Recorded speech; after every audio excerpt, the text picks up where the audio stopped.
पैरों में आलता लगाना हर किसी लेडीज़ का फेवरेट होता है। मेरा भी उसी तरह से पैरों में आलता लगाना फेवरेट है। लेकिन आज मैं पैरों में आलता क्यों लगा रही हूँ? आज मैं इसलिए लगा रही हूँ क्योंकि मैं आज जा रही हूँ मंदिर, और मंदिर में जा रही हूँ माता रानी का खोइचा भरने, क्योंकि आज है दुर्गा पूजा की अष्टमी तिथि।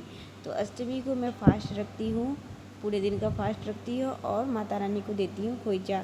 खोइचा देना मेरा फेवरेट है, क्योंकि मैं बचपन से ही मम्मी को हेल्प करती थी खोइचा भरने में, लेकिन अब मैं खुद से ही अपने लिए अपनी माता रानी के लिए खोइचा भरती हूँ।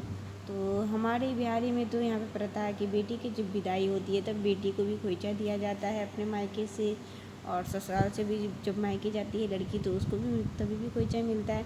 तो हमारे बिहारी का सबसे ये फेवरेट वाला प्रथा, और मेरा तो दिल के करीब है बहुत ही ज़्यादा। तो यहाँ पे मैं सबसे पहले मैंने ये नया कपड़ा लिया था रेड कलर का, जो कि बहुत मतलब न्यू था। उसके बाद मैंने उस पर दो पान के पत्ते रखे, सिंदूर लगाए, और उसमें पाँच मैंने सुपारी भी रख दिए। उसके बाद मैं यहाँ दोनों हाथों से चावल दे रही थी ताकि माता रानी हमारा घर भरा पूरा सा रखे। तो यहाँ पे मैं दोनों हाथों से मैंने चावल रखा। उसके बाद मैं इसमें रखूँगी 5 हल्दी की गांठें। 5 हल्दी की गांठें भी मैंने रख दिए हैं। और उसके बाद मैंने इसमें रखा है दुब्बा।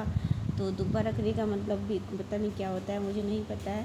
उसके बाद मैंने इसमें रखा श्रृंगार का सामान। मम्मी से मैंने बचपन में सुना था कि श्रृंगार के सामान में ना 5 चीज़ें बहुत ही ज़्यादा इंपॉर्टेंट होती है। सबसे पहले तो पैर का आलता, सिंदूर, बिंदी और मेहंदी।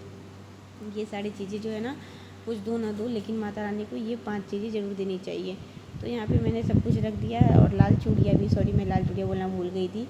उसके बाद मैंने इसमें 2 बतासे भी रख दिए। कहते हैं मीठा रखने से ना माता रानी हमारे जीवन में मिठास भर के रखती है।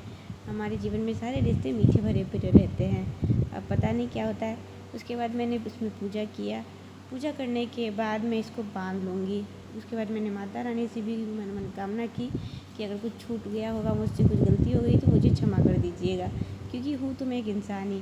फिर मैंने इसमें कुछ पैसे भी रखे थे, क्योंकि मैं पैसा रखना ना भूल गई थी। बाद में मुझे याद आया कि मैंने इसमें तो पैसे ही नहीं रखे। फिर बाद में मैंने इसको खूब, मतलब एक बार बांध दिया जाता है तो उसके बाद खोला नहीं जाता है, खोलना नहीं चाहिए। तो मैंने इसको एक बार बांध दिया। उसके बाद मैं इसको मंदिर ले जाऊँगी, और मंदिर में संकल्प करा के डायरेक्ट मैं पंडित जी को दे दूँगी, और पंडित जी जो है मेरे और मेरे पति के नाम से वहाँ पे पूजा करवा देंगे, माता रानी को समर्पित कर देंगे ये वाला खोइचा। तो मैं यहाँ पे 2 खोइचा भर रही थी। एक तो मैं भर रही थी मंदिर जाने के लिए, और एक पास में, घर के पास में ही मेरा मंदिर है छोटा सा, तो वहाँ के लिए भी मैंने एक भरा था। और जब से मैं अष्टमी की व्रत कर रही हूँ तो उसी टाइम से मैं 2 खोइचा ही भरती हूँ। तो उसी टाइम से ऐसे ही चलता आ रहा है, बस मैं ऐसे ही करती हूँ। उसके बाद मेरे हस्बैंड जी दुकान से आ गए थे। तो उसके बाद मैं, मेरी दोनों बेटियाँ भी रेडी सेडी थी, तो हम लोग सब निकल गए मंदिर के लिए। और यहाँ पे हम लोग पहुँच गए। देखिए मंदिर के बाहर कितनी ज़्यादा तामझाम, एकदम भीड़ भाड़ है। बहुत ही ज़्यादा प्यारा लग रहा था। माता का मंदिर आज पूरा सजा हुआ था। तो और मेरी माता रानी तो सबसे ज़्यादा सुंदर लग रही थी, लेकिन मेरी बेटियों ने माता रानी का तो वीडियो ही नहीं दिखाया आप लोगों को। सॉरी, माता रानी का वीडियो इसमें नहीं मेरी बेटी ने शूट किया है, कोई बात नहीं। मैं नेक्स्ट डे जाऊँगी तो आप सबको नेक्स्ट डे मैं दिखा दूँगी। तो यहाँ पे उसके बाद मैं साइड में आ गई, क्योंकि बहुत ही ज़्यादा भीड़ था यहाँ पे। उतना भीड़ में मुझे बर्दाश्त नहीं होता है, क्योंकि अभी मेरी वैसी हालत ही ऐसी है कि मैं क्या कर सकती हूँ। और मैं नीचे बैठ भी नहीं पा रही थी, तो इसलिए मैं घर से ही बढ़ के लेके आई थी खोइचा। तो यहाँ पे आरती होने लगा था। सबसे पहले मैंने तो पंडित जी से संकल्प कराया अपने हस्बैंड जी के नाम से, और उसके बाद यहाँ पे आरती होने लगा तो मैं यहाँ आरती में रुक गई। और मेरी बेटी जो है ना, आरती में कोई इंटरेस्ट ही नहीं ले रही थी, वो दोनों कर रही थी बदमाशी।